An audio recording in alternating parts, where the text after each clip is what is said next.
Carlo আনচেলত্তির অধীনে ব্রাজিলের প্রথম ম্যাচ ইকুয়েডরের বিপক্ষে ড্র করেছে ব্রাজিল। ইকুয়েডরের বিপক্ষে ড্র হওয়ার কারণে অনেকে অনেক কথা বলেন, তবে আমি তাদের একটা কথা বলতে চাই যে 2022 বিশ্বকাপের পর থেকে ব্রাজিলের যেই অবস্থা সেটা তো আর 2-3 দিনে ভালো হবে না। অনেকে বলতেছেন বিশ্বসেরা কোচ আসার পরেও এই অবস্থা।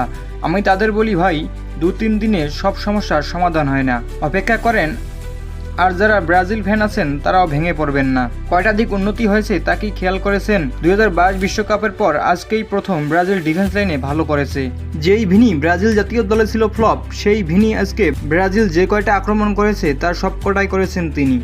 অন্যদিকে ম্যাচ শেষে ব্রাজিল কোচ কার্লো আনচেলত্তি বলেন, ডিফেন্সের দিক থেকে এটি একটি খুব ভালো ম্যাচ ছিল বলে আমি মনে করি। দল ছিল সংগঠিত, খেলোয়াড়দের মানসিকতা ছিল ইতিবাচক, আক্রমণে কিছুটা ঘাটতি ছিল। আমরা প্রতিপক্ষকে প্রায় কোনো সুযোগ দেইনি, এটিই আমাদের বড় অর্জন। তবে বল পজিশন ও খেলার গতি আরও ভালো করতে পারত। শেষ পর্যন্ত এই ড্র আমাদের জন্য খারাপ নয়। আমরা মাঠ ছেড়েছি আত্মবিশ্বাস ও সন্তুষ্টি নিয়ে। খেলার সকল আপডেট পেতে চ্যানেলটি সাবস্ক্রাইব করুন। ধন্যবাদ।